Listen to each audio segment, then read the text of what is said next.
ہمارا مطالبہ یہ تھا کہ قرآن مجید سے گدھے کے حرام ہونے کی ایک آیت پڑھ دیں اور مچھلی کے حلال ہونے کے لیے قرآن مجید سے ایک آیت پڑھ دیں۔ شیخ الحدیث صاحب کے پاس اگر علم ہوتا تو تاریخ پر تاریخ لیکن عید کے بعد کی تاریخ نہ دیتے۔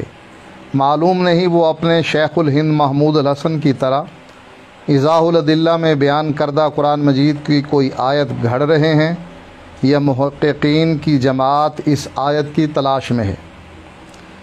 مولوی صاحب فرماتے ہیں باقی رہ گیا گدھا، قرآن سے بھی اس کی حرمت ثابت کروں گا اور حدیث سے بھی ثابت کروں گا۔ رہ گئی مچھلی کا حلال ہونا، قرآن سے بھی دکھاؤں گا اور حدیث سے بھی دکھاؤں گا۔ مولوی صاحب سے یہ پوچھ لیں کہ اپنا یہ دعویٰ عید کے کتنے دن بعد دکھائے گا، یا پھر کسی بھی سال کی عید الفطر یا عید الاضحیٰ میں یہ اپنے دعوے کو ثابت کرے گا۔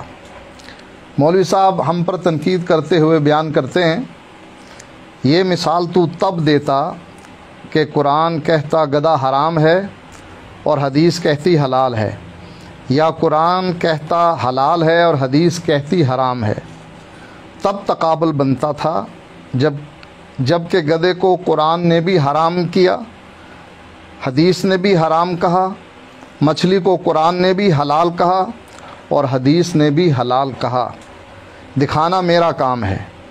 جب قرآن و سنت دونوں ایک مسئلے پر متفق ہیں تو طالب الشیطان تقابل کیسے ہوگا؟ یہی تو ہم چاہتے ہیں کہ وہ قرآن کی ایک آیت گدھے کے حرام ہونے کے بارے میں اور مچھلی کی ایک آیت کہ بغیر ذبح کیے ہوئے مچھلی حلال ہے مردہ حالت میں، وہ ہمیں دکھا دے۔ ہمارا تو مطالبہ ہی یہ تھا۔ میں آپ کو ایک مثال بھی دیتا ہوں کہ رسول مکرم صلی اللہ علیہ وسلم کی عظمت اور شان وہ ہے مفسر قرآن ہونا اور مبین قرآن ہونا۔ مثال کے طور پہ آپ کو مچھلی اور گدھے سے بڑی تکلیف ہو رہی تھی، جو انشاءاللہ عنقریب قریب یہی گدھا اور مچھلی آپ کے لیے مصیبت بننے والے ہیں۔ یہاں میرے پاس قرآن مقدس یہ سورۃ النحل ہے، اس میں اللہ رب العزت فرماتے ہیں، یہ آیت نمبر 14، فرمایا سخر البحر وَهُوَ الَّذِي سَخَّرَ الْبَحْرَ لِتَأْكُلُوا مِنْهُ لَحْمًا طَرِيًّا لِتَأْكُلُوا مِنْهُ لَحْمًا طَرِيًّا۔ طالب الرحمن صاحب، لِتَأْكُلُوا، اللہ نے تمہارے لیے سمندر کو مسخر کیا تاکہ تم اس سے تازہ گوشت کھاؤ۔ یہ تازہ گوشت کیا ہے؟ تازہ گوشت کھاؤ۔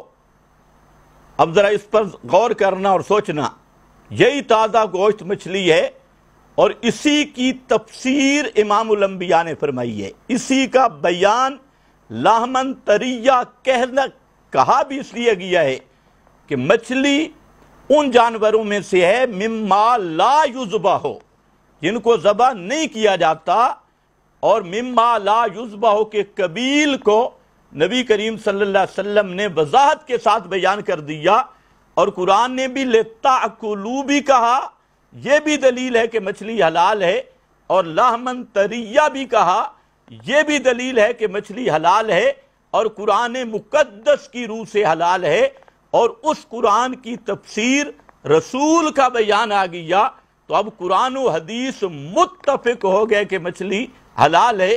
رہا تیرا گدھا، تو وہ بھی ذرا سمجھ لے، نبی کریم صلی اللہ علیہ وسلم کی اللہ رب العزت نے شان بیان کی ہے، سورۃ الاعراف آیت نمبر 157، اس کو ذرا غور سے پڑھنا۔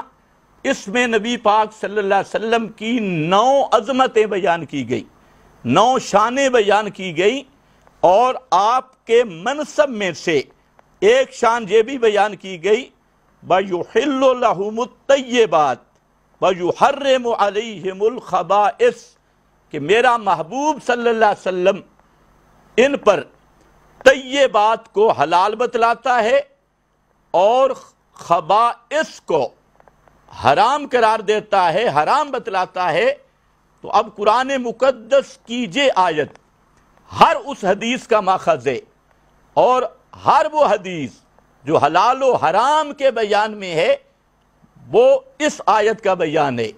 اگر اللہ آپ کو سمجھ دے اور ضد نہ ہو تو یہ آیت بتاتی ہے کہ طیبات کو پیغمبر کریم حلال بتلاتا ہے اور خبائث کو حرام بتلاتا ہے، تو جس چیز کو اللہ کے رسول نے حلال قرار دیا اس کا ماخذ یہ آیت ہے، اور جس چیز کو اللہ کے رسول نے حرام قرار دیا اس کا ماخذ یہی یحرم علیہم الخبائث۔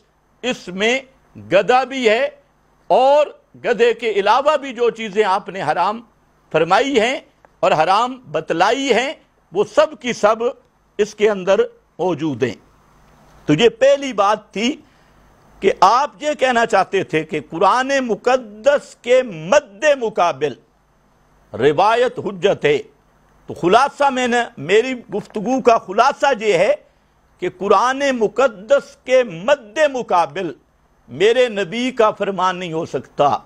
پیغمبر کریم پر یہ بہتان عظیم لگانا کہ اللہ کے رسول نے سب سے پہلے معاذ اللہ قرآن کی مخالفت کی، روایت کا قرآن کے مخالف ہونے کی صورت میں یہ کہنا کہ یہ روایت پیغمبر کا فرمان ہے، تو اس کا مطلب کیا نکلتا ہے؟ اس کا مطلب یہ ہوگا کہ معاذ اللہ ثم معاذ اللہ، سب سے پہلے پیغمبر نے قرآن کا انکار کیا، یا پیغمبر نے خدا کا مقابلہ کیا، یا پیغمبر نے خدا کی قرآن مقدس کی تکذیب کی ہے، یا پیغمبر نے خدا کے قرآن کو تبدیل کیا، اللہ تعالیٰ کے کلام کو تبدیل کیا۔ ان میں سے کوئی نظریہ رکھنے والا بھی قطعی کافر اور مرتد ہے، چاہے وہ کلمہ پڑھے، اپنے آپ کو اہل حدیث کہلوائے یا اپنے آپ کو کوئی کسی اور فرقے کا نام دے۔ نمبر 2، طالب صاحب نے فرمایا کہ جو لوگ قرآن کے مقابلے میں، لفظوں پہ غور، اسی کے لفظ پڑھ رہا ہوں، جو لوگ قرآن کے مقابلے میں حدیث کو نہیں مانتے وہ گدھے کا گوشت کھائیں یا گدھے کے گوشت کو قرآن سے دکھائیں، قرآن نے اس کو حرام قرار دیا ہو۔ اسی طرح مچھلی کی بات کی تو طالب صاحب معلوم ہوتا ہے کہ ایمان کے ساتھ عقل کی نعمت بھی آپ سے چھن گئی ہے۔ اگر کچھ سمجھ ہوتی تو یہ مطالبہ کرتے ہوئے کم از کم ضمیر تجھے کچھ تو جھنجھوڑتا، کوئی تو احساس دلاتا کہ آپ کا دعویٰ کیا ہے کہ قرآن مقدس کے مد مقابل روایت ماننی ہے، اور دلیل کیا ہے؟ مچھلی اور گدھا۔ تو سنیے طالب الرحمن صاحب، پوری زندگی کے لیے تجھے چیلنج کر رہا ہوں کہ پورے قرآن مقدس میں ایک آیت لائیے جس میں قرآن نے گدھا کو حلال اور مچھلی کو حرام کہا ہو، لائیے۔ لیکن قیامت آ جائے گی، نہ تو لا سکتا ہے نہ تیرا کوئی چیلا لا سکتا ہے، سارے مل جاؤ، اگلے پچھلے، اجمعوا شرکاءکم۔ تو جب قرآن مقدس نے گدھے کو حلال نہیں کہا، مچھلی کو حرام نہیں کہا، تو حدیث اور قرآن کا تقابل کیسے بنے گا، اور قرآن مقدس کے مقابل وہ روایت کیسے آئے گی؟ اللہ تمہیں سمجھنے کی توفیق عنایت فرمائے۔ تو اس لیے ذرا یاد رکھنا کہ یہ مطالبہ ہی، یہ جو آپ نے مثال دی ہے، انشاءاللہ لوگ فیصلہ کریں گے کہ یہ مثال کس قدر جہالت پر مبنی ہے۔ اس لیے طالب صاحب موضوع سے جان نہیں چھوٹ سکتی، اور یہ آپ میرے سامنے چڑھ گئے۔ انشاءاللہ العزیز جب تک یہ موضوع حل نہیں ہو جاتا اور آپ توبہ نہیں کرتے، آپ کی جان نہیں چھوٹ سکتی۔ نمبر 4، طالب الرحمن صاحب کہتے ہیں کہ اگر قرآن حدیث آپس میں ٹکرا جائے تو یہ معمولی بات ہے، یہ اس کے لفظ ہیں کہ قرآن و حدیث آپس میں ٹکرا جائے تو یہ معمولی بات ہے۔ سامعین فیصلہ کریں گے کہ اللہ رسول کا مقابلہ کرا رہا ہے، معاذ اللہ، نقل کفر کفر نہ باشد، کہتا ہے کہ اللہ رسول کی بات آپس میں ٹکرا جائے تو یہ معمولی بات ہے. خدا تمہیں عقل دے، خدا تمہیں ہدایت دے. میں اپنے اہل حدیث بھائیوں کی خدمت میں گزارش کروں گا کہ آپ کا یہ بزرگ اب 72 سال سے میرا خیال ہے اوپر ہو چکا ہے، اس لیے اس کا کوئی دماغی علاج کروائیں. کہتا ہے قرآن و حدیث آپس میں ٹکرا جائے تو یہ تو معمولی بات ہے. آئیے میں مولوی صاحب کو وہ آیت بیان کرتا ہوں جو حدیث سے ٹکرا رہی ہے. معاذ اللہ، یہ لفظ ہیں طالب الرحمن صاحب کے. اہل حدیث بھائیوں، عوام سے میری گزارش ہے، اپنے ان مولویوں کا ذرا عقیدہ دیکھو. تمہیں کس چیز پہ دھوکہ دیتے ہیں اور خود قرآن مقدس کے متعلق ان لوگوں کا کیا عقیدہ اور کیا نظریہ ہے اور کیا ایمان بالقرآن ہے. تو کہتا کیا ہے آگے؟ مثال سورۃ الانعام کی آیت نمبر 145 پڑھی، جس میں وہ یہ ٹکراؤ ثابت کرنا چاہتا تھا کہ مچھلی کو قرآن نے حرام کہا اور گدھے کو قرآن نے حلال کہا. سبحان اللہ، یہ استدلال.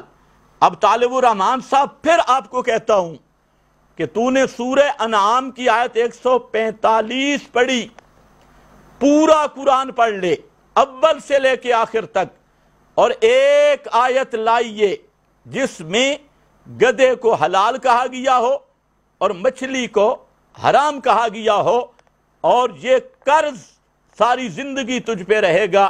انشاءاللہ العزیز میرا مشورہ ہے کہ اب بھی توبہ کر لے، اب بھی وقت ہے، غرغرہ سے پہلے پہلے توبہ کر لے اور لوگوں کے سامنے کہہ دے کہ مجھ سے غلطی ہو گئی، ورنہ یہ قرض تیری گردن پہ رہ جائے گا اور کبھی اتر نہیں سکتا. اس آیت میں بات کی جی میتہ وہ ہے جو مر جائے بغیر تزکیہ کے. میں ایک موقع آپ کو پھر دے رہا ہوں، اگلے کلپ میں میتہ کی جامع معنی تعریف کریں. میتہ کس کو کہتے ہیں؟ میتہ تن جو جہاں قرآن پاک میں سورہ انعام کی آیت 145 میں لفظ ہے، اس کی بھی وضاحت کریں. اور ساتھ گزارش کرتا ہوں کہ اس آیت 145 پوری پڑھ کے اس کا ترجمہ اور اس کا مطلب بیان کریں. انشاءاللہ 1 دوڑی 2 تے 2 دوڑی 4 ہو جائے گا. یہ آیت بتائے گی کہ تیری حیثیت کیا ہے. پوری آیت پڑھ کے اس کا معنی کرنا. اور اسی طرح اس آیت میں حسر اور کسر ہے. اور طالب الرحمن شاہ صاحب، آپ کو معلوم ہوگا کہ حسر و کسر کی کتنی قسمیں ہیں. اگر مہربانی ہو کر سکیں تو آئندہ کلم میں کسر اور حسر کی قسمیں بیان کر کے یہاں ذرا متعین کریں کہ یہ کسر حقیقی ہے یا غیر حقیقی ہے، انفرادی ہے یا کسر قلب ہے. اس کی ذرا حقیقت بیان کرنا تاکہ تیرے دماغ پر جو خمار ہے وہ اتر جائے اور تجھے قرآن و حدیث میں جو ٹکراؤ نظر آ رہا ہے وہ ختم ہو جائے اور تمہیں مچھلی اور گدھے کی قیمت کا پتہ چل جائے. یہ اگلے کلپ میں ذرا اس کو بھی بیان کرنا.